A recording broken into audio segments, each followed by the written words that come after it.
वाहिगुरु जी का खालसा वाहिगुरु जी की फतेह। सत श्री अकाल, नमो बुधाए, जीवन निवास साथियों, अस्सलाम वालेकुम साथियों। वाइस ऑफ मानवता न्यूज चैनल पर आप सभी का स्वागत। मेघराज सिंह अमेरिका से। साथियों, आप सभी जानते हैं कि उठाते हैं गरीबों की आवाज, मजलूमों की आवाज, जिनकी कोई आवाज नहीं उठाता, उसकी वाइस ऑफ मानवता उठाता। तो साथियों, आज की मुलाकात जिंदे लोगों के साथ। आज हम बात करेंगे कि भारत के अंदर जो सिखों का जो योगदान है इस आजाद कराने में मुल्क को, या सिखों का पूरे भारत को, मतलब पूरे भारत में जो कितना योगदान दिया सिखों ने, इस विषय पर बात करेंगे। आज वैसे 15 अगस्त है, आज लोगों के नजरों में आजादी का दिन है। लेकिन आजादी का दिन हम आजादी भारतवासियों को उसी दिन देंगे जिस दिन भारत के अंदर मूल निवासियों का राज होगा, सच्चे लोगों का राज होगा, सिखों का राज होगा। यानी कि जिस दिन सच्चाई का राज भारत में होगा, उस दिन हम सच्चे लोगों को उसकी बधाई देंगे। आज बधाई नहीं देंगे क्योंकि राज में चारों तरफ आग लगी हुई है। भारत में मूल निवासियों को मारा जा रहा है चारों तरफ जो है। मणिपुर के अंदर देखा आप लोगों ने, इधर जो मेवात के अंदर देखा क्या चल रहा है। तो किस किस मुंह से हम आजादी की बात दे रहे हैं। तो इस करके हम आज आजादी की बधाई नहीं दे रहे। जिस दिन भारत के अंदर मूल निवासियों का राज हो, उस दिन हम जरूर बधाई देंगे और खुद उसमें माला पहनाएंगे सबको जो इसको आजादी के इसमें चलेंगे। तो पहला हम इस पर बात करते हैं। हमारे साथ में एडवोकेट संतोष साहू जुड़े हैं जो छत्तीसगढ़ से हैं और बहुत ही ज्वलंत मुद्दे के ऊपर बात करने के लिए तैयार रहते हैं। तो इससे जज्बे को सलाम करना पड़ता है। पहले स्वागत करते हैं, उसके बाद में सवाल जवाब करें। जी, एडवोकेट संतोष साहू जी, आपका वॉइस ऑफ मानवता न्यूज चैनल पर बहुत बहुत स्वागत। सत श्री अकाल भाई साहब। जी सत श्री अकाल, धन्यवाद। जी, आज हम बात कर रहे हैं कि सिखों ने भारत में कितना योगदान दिया, भारत में आजाद करने में कितना योगदान दिया। तो दूसरी बात, अगर हम इसको कहते हैं कि सिखों ने इतना योगदान दिया तो कोई मानेगा नहीं। तो आपके थ्रू हम जानना चाहते हैं कि सिखों का क्या योगदान रहा भारत में और कब से ये योगदान दे रहे हैं, इसमें थोड़ा इसमें बताएं इसके बारे में। जी जी, आज 15 अगस्त 2023 के इस ऐतिहासिक क्षण पर मैं देश की आजादी में कुर्बान हुए वो महान वीर सपूतों को नमन करता हूँ, उनको श्रद्धांजलि अर्पित करता हूँ और देश और दुनिया में बसे भारतीयों को आजादी के इस उत्सव की उन्हें भी मैं बहुत बहुत बधाई देता हूँ। जी। जी तो सिखों का हमने, अगर हमने जैसे बात देखते हैं, जब यहाँ पर पहली बात तो अगर बात करते हैं, आजादी की बात रखी आपने, जैसे ये पंजाब को इन्होंने तोड़ा है, तो मेरे हिसाब से क्या चला है कि जिस वक्त ये भारत और पाकिस्तान अलग हुआ, तो थोड़ा इसमें बताएं कि सिखों का इसमें बहुत ज्यादा खून बहा है। इसके पीछे कारण क्या रहा, क्योंकि सिखों ने इसमें बहुत ज्यादा बलिदान दिया अपना। तो इसके पीछे कारण अगर बता सकते हैं बताएं प्लीज। जी, मैं स्वतंत्रता दिवस की इस पावन बेले पे मैं भाई साहब मानवता को और भाई मेघराज सिंह जी सीओ आपको स्वतंत्रता दिवस की बहुत बहुत हार्दिक बधाई शुभकामनाएं देता हूं। और ये बात जो आप लेकर चर्चा में आए हैं कि भारतीय आजादी के आंदोलन में सिखों के योगदान को लेकर, जी मैं आपको बताना चाहता हूं कि भारतीय समाज में लगभग 2% जी संख्या सिखों का है भारत के अंदर, और 2% संख्या रखने वाले लोग भारत के आजादी में उनका कितना बड़ा योगदान है, इस जी विषय पे मैं आपसे चर्चा करना चाहता हूं। तो मैं आपको बताना चाहता हूं जी कि भारत में अंग्रेजों ने, गुलाम भारत में अंग्रेजों ने 121 लोगों को फांसी दी। जी उसमें 93 जो अमर शहीद हैं वो सिख हैं। जी भारत में 2646 लोगों को आजीवन कारावास हुआ, उसमें 2146 अकेले सिख हैं। जी भारत में जलियांवाला बाग का जो हत्याकांड जनरल डायर के द्वारा कराया गया, बैसाखी के दिन हजारों निहत्थे लोग आजादी की बात के लिए इकट्ठे हुए थे, उसमें 1300 लोग मारे गए, उसमें 799 अकेले सिख थे।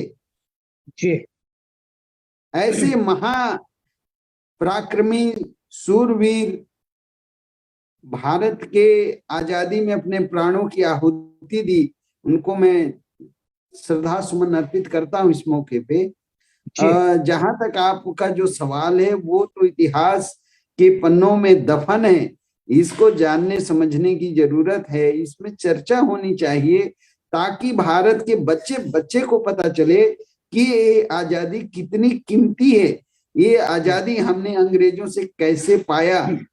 हाँ, ये बात सही है कि सिखों का योगदान सिर्फ अंग्रेजों के साथ स्वतंत्रता के आंदोलन में ही नहीं, बल्कि इसके पूर्व जो मुगल थे, जी मुगलों का जो अतताई शासन व्यवस्था था उसमें भी बहुत बड़ी संख्या में सिखों का योगदान है। चाहे आप हरि सिंह नलवा जी को देखिए, अफगानिस्तान के बॉर्डर को वो कितने दिनों तक, कई सालों तक सुरक्षित रखने में कामयाब हुए। आज का कश्मीर को देखिए, वहां पे वो कश्मीर अफगानिस्तान का हिस्सा होता, अगर सिख भाई लोग वहां पे उसकी हिफाजत रक्षा, उसको लड़के भारत में शामिल नहीं किए हुए थे 1838 में, तो आज का कश्मीर, आज का जो लद्दाख का क्षेत्र है वो अफगानिस्तान में होता। ये इतिहास से सबूत है। जी तो ये तो बहुत बड़ा चर्चा आपने छेड़ा है कि भारत में ईस्ट इंडिया कंपनी का जो काम शुरू हुआ वो 1610 ईस्वी में हुआ, और 1610 ईस्वी से लेकर प्रथम स्वतंत्रता संग्राम तक ईस्ट इंडिया कंपनी का ही राज था 1857 तक। बाद में भारत का राज व्यवस्था ब्रिटिश इंडिया अपने हाथों में ले लिया। तो तब से लेकर अभी तक, आजादी तक, आजादी के बाद भी जो विभीषिकाएं हुई हैं, भारत और पाकिस्तान के रूप में जो बंटवारा हुआ, उसमें भारत, पंजाब के सबसे उर्वरा भूमि पाकिस्तान को दे दिया गया, और पाकिस्तान के रूप में जब देश का विभाजन हुआ तो सबसे ज्यादा शहीदी सिख भाई और सिख भाई के परिवारों का हुआ। उसमें तो लाखों लोग, लगभग 10 लाख लोगों का नरसंहार भारत के विभाजन पे हुआ है। इतना बड़ा नरसंहार दुनिया के किसी भी देश के विभाजन में नहीं हुआ, वो भारत के विभाजन पर हुआ है। ये तो पूरे इतिहास में दर्ज है। जी देखो, इसमें थोड़ा मैं अभी ऐड करना चाहता हूँ। इसमें जो सिखों ने इतनी बड़ी कुर्बानी की है, मतलब मुगलों का राज, जिस टाइम मुगल जो राज कर रहे थे यहाँ पर, वो अलग थे। जो बाहर से लूटने के लिए आते थे मुगल भारत को, वो अलग थे थोड़ा। उनके उनके राज को खत्म करने, जब यहाँ से वो जो बाहर से मुगल आते थे, वो यहाँ के मुसलमानों को भी लूट लूट कर ले जाते थे। उनसे सामान भी छीनना, उनके पैरों से लड़की भी छुड़ाना, ये सिखों ने काम किया। तो इधर का राज उनका खत्म किया। फिर अंग्रेजों ने राज, आपको शायद पता होगा कि 200 साल भारत के ऊपर राज बताते हैं अंग्रेजों ने राज किया। अभी पंजाब के ऊपर 97 साल राज किया। लेकिन 97 साल में उन्होंने, सिखों ने एक दिन में उनको चैन की नींद नहीं सोने दिया अंग्रेजों को यहाँ पर। तो इसमें जो सिखों की ताकत को देखते हुए, ये जो मतलब एक बड़ा बड़ा गंभीर सवाल है कि सिखों की ताकत जो इतनी थी, हाई पावर की, ये ब्राह्मण पहले से टकराए इनसे, क्योंकि जो गुरु गोविंद सिंह जी साथ में लड़ाई लड़ी 10 लाख फौज में, जो तकरीबन हिंदू की तकरीबन 99% फौज उनमें हिंदुओं की थी, बाकी मुसलमान के थे उनमें। तो ये जो ब्राह्मण बैठे हैं, जो जिन्होंने कब्जा किया भारत के ऊपर, तो मुझे ऐसा लगे कहीं ना कहीं को सिखों की ताकत को तोड़ने के लिए इन्होंने पंजाब को तोड़ा बीच में से, ताकि सिख जो है ना टूट जाए बीच में से, मतलब सिखों को कमजोर किया। तो दूसरी बात ये है कि मतलब एक देखने वाली बात है जब ये डिक्लेयर हो गया था पहले से ही कि ये 15 अगस्त को भारत आजाद हो रहा है, ये पहले से ही होगा था, इसमें एकदम तो हुआ नहीं था ये।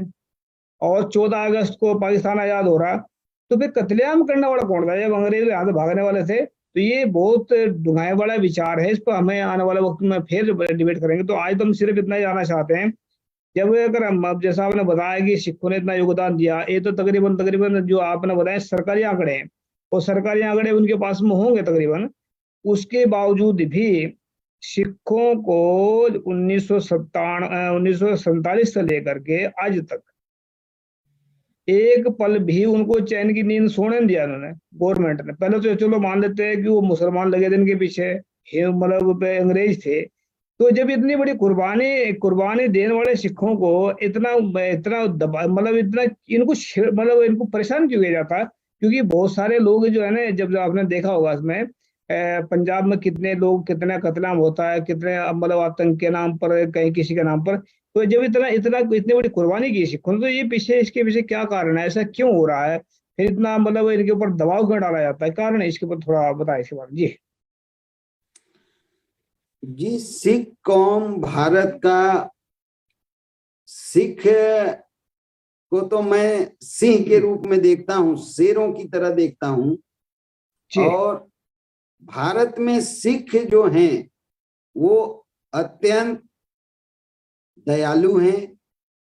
जहां दया और मानवता की बात आएगी वो सबसे आगे, जहां जी देश और समाज की रक्षा की बात आएगी वो सबसे आगे, देश में कुर्बानी की बात आएगी वो सबसे आगे। आपको पता है अंडमान निकोबार का जो जेल है, सेलुलर जेल, वहां पे काला पानी का सजा जितने लोगों को दिया गया उसमें से आधे से ज्यादा सिख हैं। अच्छा जी वो जी पुराने कुछ फोटो भी हमारे पास हैं जो 1893 में मुंबई से उनको काला पानी अर्थात अंडमान निकोबार लेके जा रहे थे।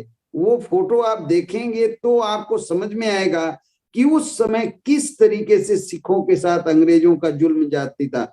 और पूरे सिख ही सामने है, वो फोटो है, वो सबूत है। तो सिखों जी के साथ जो वर्तमान भारत में जो अन्याय, अत्याचार, शोषण का जो बात आ रहा है, एक तो पूरा जो पंजाब है वहां पे नशे का पूरा आए दिन आप सोशल मीडिया में, प्रिंट मीडिया में, इलेक्ट्रॉनिक मीडिया में देख रहे हैं कि पंजाब के नौजवानों को नशे का लत लगाकर पूरे पंजाब को तबाह करने का षड्यंत्र अंतरराष्ट्रीय स्तर पे है। उसमें जी हो सकता है कि देश के कुछ गद्दार भी शामिल होंगे, क्योंकि सीमा पे पूरा बॉर्डर सील है, हमारे जाबाज सैनिक लगे हुए हैं, पूरा देश का तंत्र लगा हुआ है। फिर ये नशा भारत में किस रास्ते से आ रहा है, इतना ज्यादा कैसे आ रहा है? ये कितना बड़ा षड्यंत्र है कि पूरे आने वाले पीढ़ी को नशेड़ी बना दिया जाए, पूरे भारत का जो शान है, गौरव है, उसको ही तबाह कर दिया जाए। ये तो एक बहुत बड़ा शोध का विषय है कि पूरे देश में इतना बड़ा सिस्टम के बावजूद दुनिया के जो देश जो भारत से दुश्मनी रखते हैं वो कैसे उनका इतना घातक मादक द्रव्य भारत पहुंचता है, ये एक बात है। दूसरी बात कि सिखों ने जो भारत के लिए कुर्बानी दी है वो किसी को कहने की जरूरत नहीं है, वो इतिहास में अमर है। पर इतिहास को भी आने वाले पीढ़ी को कौन बताएगा? उसका प्रचार हो, उसका प्रसार हो, इसलिए कि उससे लोग सबक लें, उससे प्रेरणा लें, देश प्रेम की भावना बढ़े और देश में अमन चैन खुशहाली हो, हर भारतीयों में भाईचारा हो। आजादी की लड़ाई में इतना बड़ा योगदान सिखों का था, तो वो इसलिए इतनी बड़ी योगदान और कुर्बानी नहीं दी कि हम सिर्फ सिखों के लिए कर रहे हैं। उन्होंने तो पूरे भारत के लिए किया, पूरे भारत के लोगों के लिए किया कि हमारी कुर्बानी हो जाए कोई बात नहीं, लेकिन ये देश आजाद हो, इस देश में रहने वाले लोग आजाद हो, सबके साथ न्याय हो। तो सिखों का इज्जत अभी भी भारत में, भारतीय समाज में बराबर है। और इज्जत ही नहीं, लाखों लोग खड़े हैं, अगर वहां कोई एक सिख है फिर भी एक विश्वास। मैं आपको एक उदाहरण बताना चाहता हूं। अभी कुछ दिन पहले मैं दिल्ली से लौट रहा था ट्रेन में, वहां पे 5-7 लोग बैठे थे उस जगह पे। एक आदमी को बाहर कुछ चाय पीने जाना हुआ तो 7-8 ऐसे व्यक्ति बैठे थे, उसमें एक सिख थे। वो जी जो बाहर जाने वाला आदमी है वो किसी को नहीं कहे, वो सिख जो नौजवान बैठे थे उनको बोले कि भाई साहब आप मेरे मोबाइल को थोड़ा देखिएगा, मैं बाहर से आता हूं। मैं बहुत सोचता रहा कि जब वो चाय पी के आगे बैठ गए, फिर लोग आपस में बात करने लगे, तो मैं लोगों को कहा कि हम इतने सारे लोग बैठे हैं, हमारे बीच में सिर्फ एक सिख नवयुवक हैं। ये भाई जब बाहर जाने लगे चाय पीने को तो इन्होंने हम लोगों को नहीं कहा, जी ये उस नौजवान को कहा। इसका ये दूसरा मतलब है, ये बोध कराता है कि अभी भी सिखों के ऊपर समाज को बहुत ज्यादा विश्वास है, भरोसा है कि ये झूठ नहीं बोल सकते, ये मेहनत करके खाने वाले लोग हैं, ये कभी किसी का छीना झपटी नहीं करेंगे। ऐसे पराक्रमी लोग हैं जो भारत के लिए हर क्षेत्र में अपने प्राणों को न्यौछावर करने को सबसे आगे हैं। अभी भी ये भारतीय जनमानस के जो मनोमस्तिष्क है उसमें ये बात बखूबी है। जी, मैं ये कहना चाहता हूँ। जी जी, जैसे हम देखते हैं कि मतलब अभी आपने जो बोला है ये मेरे ख्याल से बहुत कम लोग जानते हैं इसके बारे में, सिखों को। और दूसरी बात तो ये है कि मतलब तकरीबन तकरीबन जो शैतान द्वारा ये फैलाया जाता है कि सिख यहाँ पर ये आतंकवादी हैं, उग्रवादी हैं, मुसलमानों को भी कहते हैं। तो उनके इस बात को खत्म करने के लिए हमें क्या प्रयास करना चाहिए? और इसके बाद मैं सवाल में दूसरा करूंगा, इसके मतलब इसके बारे में बताइए कि जो मुसलमानों को भी आतंकवादी कहा जाता है और सिखों को भी आतंकवादी कहा जाता है भारत में, जबकि भारत इनका ही है। और एक बात आपने बोली इसमें जो कुर्बानी की, कुर्बानी सिखों ने किसी के ऊपर एहसान नहीं किया।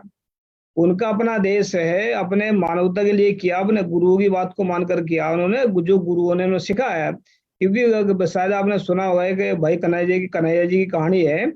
कन्हैया जी जिस वक्त गुरु गोविंद सिंह जी लड़ाई मतलब आपस में जो जंग चल रही थी, तो भाई कन्हैया जी क्या करते तो पानी पिलाते थे सबको।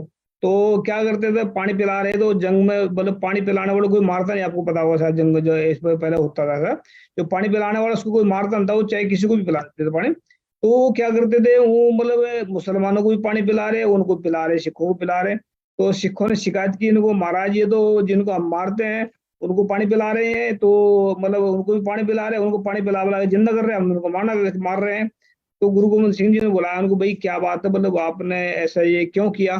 तो भाई कन्हैया जी कहते हैं कि मैं तो उनमें आपका ही रूप देख रहा हूँ, मैं तो रब का रूप देख रहा हूँ उनके अंदर, मैं तो मुसलमान देगी ना उनको।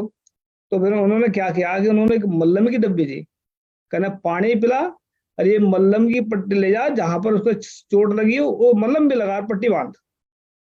तो ये गुरु की नजर है। तो मतलब सिखों को ने जो जो काम किया आज तक, इनको आतंकवादी कह देना तो कितनी गलत बात है। तो इसको इस जो फैलावा जो है आतंकवादी का जो लबद है, शब्द है, इसको कैसे खत्म किया जा सकता है? जी जिस भारत में सबसे पहले तो ये सिख कौन है, कब से हैं, सिखिज्म का उदय कब हुआ, कितना 100 साल पुराना है। सिखिज्म के पहले सिख धर्म में आने वाले जो लोग हैं वो कौन थे? तो गुरु गोविंद सिंह जी के द्वारा जो अमृत जो जिन लोगों को दिया गया, अमृत छकाया गया, और जो बलिदान के लिए लोगों को आह्वान किए, वो 5 जो प्यारे आए, वो मूलतः भारत के कौन लोग थे?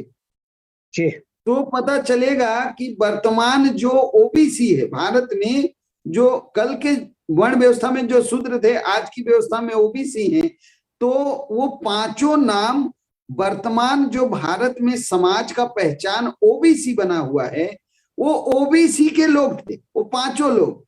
वो आपको बखूबी पता है कि वो 5 जो प्यारे थे, वो जी जी बोलचाल में लोग कहते हैं कि वो 5 प्यारे छोटी जात से आए थे। छोटा जात तो कोई छोटा नहीं, कोई बड़ा नहीं, और जात तो हमने बनाया ही नहीं, हमारे बाप दादों ने जात ही नहीं बनाया। हमारे घरों में कोई रिकॉर्ड नहीं है कि हम इस जात में रहेंगे, इस जात से हमें बाहर नहीं जाना है। अरे जात तो हमारा मनुष्य का है, मैं मनुष्य हूँ, यही मेरा जात है, आप मनुष्य हैं, यही आपका जात है। जी जी दुनिया जी में हाँ स्त्री और पुरुष के रूप में प्रकृति निर्माण किया, पर जात तो हमारा मनुष्य ही है, मनुष्य ही हम हैं, वही हमारा जात। पर जी भारत का जो सामाजिक ताना बाना है, इसमें लोगों ने तरह तरह की विकृति पैदा की है, और ये ज्ञान से, विज्ञान से, तर्क से, तथ्य से ही इस भ्रम को तोड़ा जा सकता है कि आंख से हम समान इंसान हैं, इंसान होकर भी इंसान से पूछता है तुम्हारी जात क्या है। तो ये बहुत इसी को विडंबना ज्ञान है भारत में। इसी को ज्ञान सिखों कहते के हैं। ऊपर जो आरोप लगाए जाते हैं कि ये आतंकवादी हैं, देशद्रोही हैं, ये बिल्कुल प्रायोजित कार्य है। कुछ सिलेक्टेड लोग इस देश के अमन चैन पे खलल डालते हैं। वो समय समय पे कानून के दायरे में आते हैं, न्यायालय, माननीय न्यायालय उनको सजा देता है। पर आम जो लोग हैं वो अभी भी सिखों को जो गुरु का पहचान है, सिर पे पगड़ी है, जो हमारा शान है, और जो 5 चिन्ह वो दिए, उसको देखकर हर कोई इज्जत। ऐसा देश के जो सबसे ज्यादा कुर्बानी दिए, देश के लिए मर मिटे, चाहे वो अंग्रेजों का काल हो, चाहे मुगलों का भयंकर अत्याचारी शासन काल हो, उस समय से लेके आज तक भारत के लिए, आपको पता है कि भारत में परम वीर चक्र, वीर चक्र, महावीर चक्र सबसे ज्यादा सिखों को मिला, भारत सरकार दिया, ये रिकॉर्ड। फिर से आवाज बंद हो गई आपकी।